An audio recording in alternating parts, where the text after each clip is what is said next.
Good evening, I'm Jerry May, and I'm introducing the speaker tonight. Thank you all for coming again. It's a good turnout tonight. We're pleased to have with us Michael L. Williams, a former commissioner of the Railroad Commission of Texas. Interesting character. In November 2008, Michael was re-elected to the commission to serve a 6-year term. He's the first African American in Texas history to hold an executive statewide elected post. When Michael was initially appointed to the Railroad Commission in 1999, then Governor George W. Bush said that he would bring to the agency a blend of legal, policy, and regulatory knowledge. Since that time, we have learned that Michael Williams is a thinker with passion, principle, and purpose. Michael's fascinations with ideas and his ability to convey the conservative agenda have earned him the distinction of being the most passionate and articulate voice in Texas government. He believes that improved education, increased inclusion, strong families, and solid marriages benefit all Texans. He also believes that environmental responsibility, energy efficiency, fuel diversity, and increasing Texas energy production work together to generate a healthy Texas economy and improve the energy security for the strength and safety of this great state and our future generations. In addition to serving on the state's oldest regulatory agency, Michael chairs the Governor's Clean Coal Technology Council. He also chairs the Governor's Competitiveness Council and represents the Governor and the Railroad Commission on the Southern States Energy Board and the Interstate Mining Compact Commission. He also serves on the National Coal Council and Advisory Board to the U.S. Secretary of Energy. Please welcome our brightest star in Texas government, Chairman Michael L. Williams.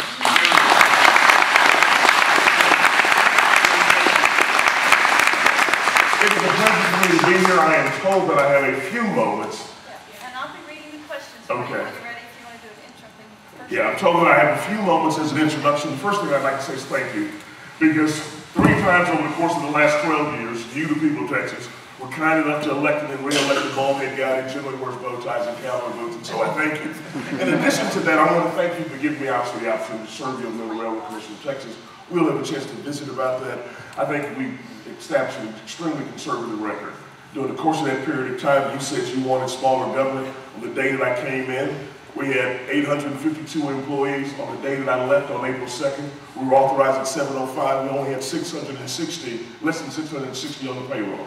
During the course of that period of time, I gave back to you, the people of Texas, $250,000 plus in pay raises, because I never accepted pay raises that were going to provide.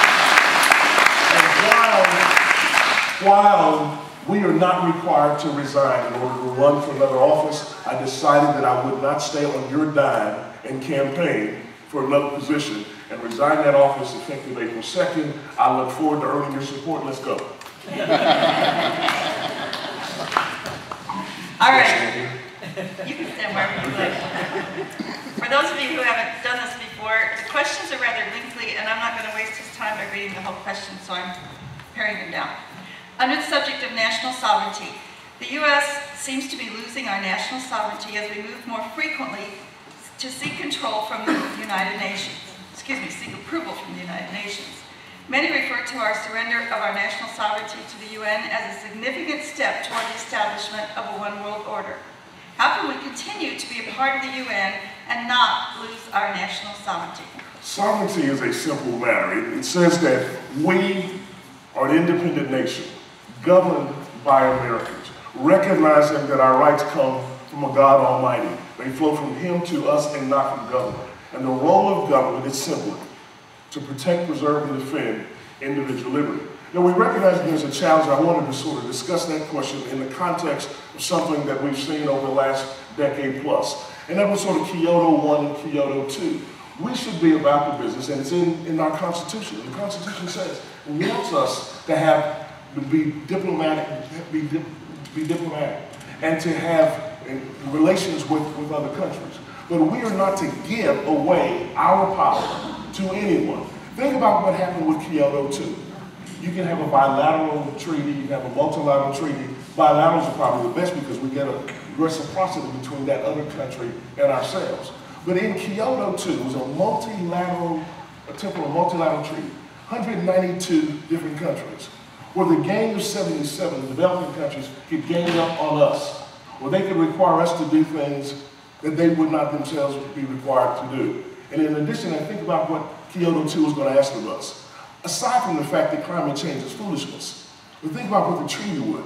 It would say that we would have to cap our greenhouse gases. Then we would have to send dollars to developing countries so they could develop clean energy. And we would have to transfer American technology to those countries as well. That is one example of how you don't do it. What we do is, if it is in the best interest of the American people for us to engage in bilateral treaties, we ought to do that. If there is necessary for us to be in a multilateral arrangement, we should have what are called reservations so that we don't have to do anything that is contrary to our Constitution and our way of life. Next subject is immigration. Because of the size of our nation and the complexity of our borders, it is very difficult to prevent illegal immigration. Do you consider illegal immigration to be a significant issue today? And if so, how would you attempt to solve it? You cannot be a United States Senator from the state of Texas on a southern border and not focus like a laser on controlling that border. I'm reminded of the words of Pope John Paul II, who said that we are the continent of hope, because people come to this country for a wide variety of reasons. They come here for a better life. They come here to escape oppression. But we have to control that border, because today, as poor as it is, we can have criminals coming across, we can have Al-Qaeda coming across, and we have the associated attendant costs from illegal immigration coming across as well. I think you control that border with a wide variety of tools. You use a physical fence in certain places where it works. You use a virtual fence in other places. You use additional boots along the ground. And because that is an international border, those boots, many of them will be military boots. You also have to stop the flow. And in order to stop the flow, you have to provide disincentives. Those disincentives, I'm no prosecutor. I was a prosecutor both at the state level and at the federal level. And I think that employers who intentionally hire individuals they know to be illegals ought to have their day in court and have to see a prosecutor. In addition to that, we should stop the benefits that we're providing to illegal aliens. We should stop providing them with in-state tuition, stop providing them with the opportunity to go to our public schools for free. And we should say no to amnesty and no to sanctuary cities, and do not create a guest worker program.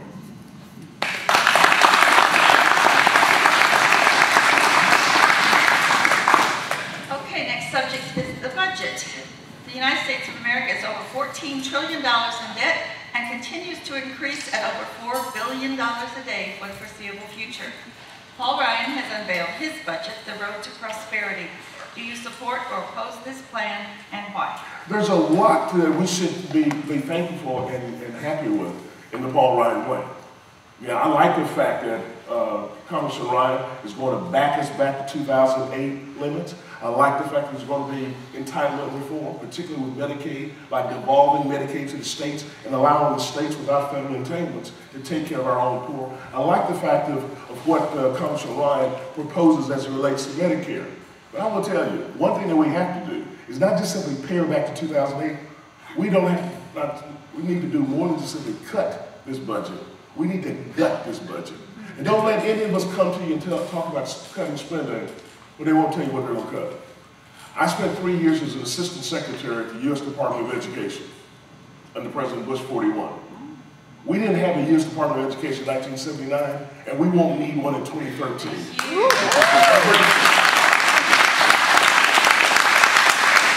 I spent the last 12 years making sure that Americans had abundant supplies of affordable, reliable, and clean energy.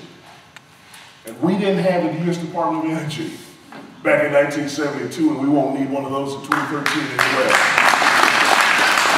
We can defund Planned Parenthood, we can defund NPR. And my friends, we don't have enough time because we only got 15 minutes to talk about something called the Corporation of National Community Service that my wife was appointed to on the board by President Bush 43. They spend $957 million of your dollars every year getting folks to volunteer in their local community. I bet you somebody in this room has volunteered for something without the federal government coming and asking them to do it. But it's going to be tremendous pain. And that's why your United States Senator, I think the job description is looking for somebody who has a proven record as a consistent conservative, who has the courage to stand up to Washington, who won't be seduced by the Washington Post and the New York Times, and who can rally Americans around the next generation of conservative ideals and principles.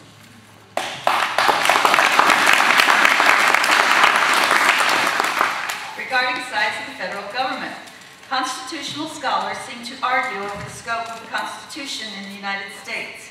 Proponents of big government cite the General Welfare Clause as constitutional authority, allowing the federal government to legislate any and all activity that it feels will improve the general welfare.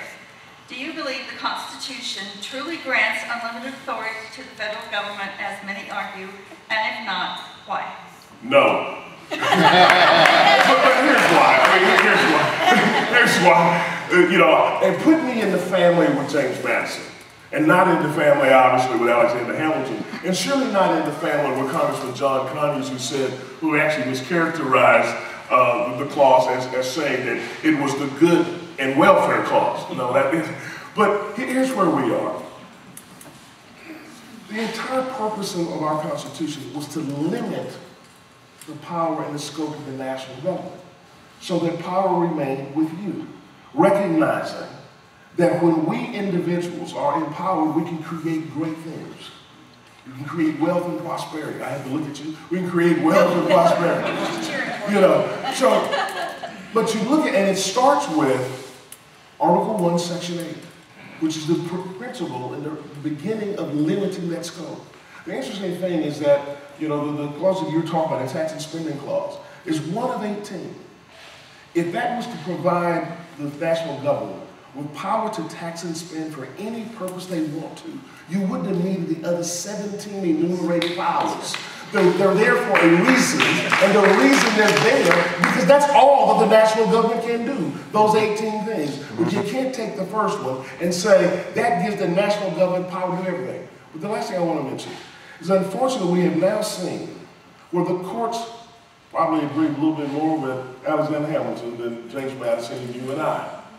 So it's going to be incumbent upon presidents and members of Congress to rein in the spending authority of the national government. I'm elected to be a United States Senator. I've done it before at the state level. I can do it at the national level as well.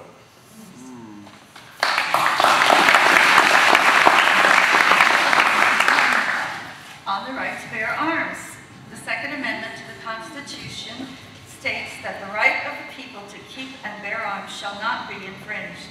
Please explain your position on our right to bear arms and how you will fight against the anti-gun lobby. Let me do one thing, because I heard somebody go on the last one. I actually reduced the size of the state agency, remember? From 852 down to 705 with less than 660 on payroll. On this one, the right to bear arms, I don't mean to be facetious, but you know, if Africans had guns, we wouldn't have had slavery. I am a life member of the NRA. I carry a CHL. I recognize that if I call the police, they may get there in 5 minutes, but I may need a 5-second solution. So, you know, I've had the opportunity, obviously, over the course of my career to be associated with any number of people who were making the case, whether it was for concealed carry on college campuses during this past session, and to sort of help along in terms of making that argument, and I will do the same thing in the future, because quite frankly, that Second Amendment allows us to protect and defend the whole range of others. And if that one goes, we run the risk of losing the entire state. Thank you.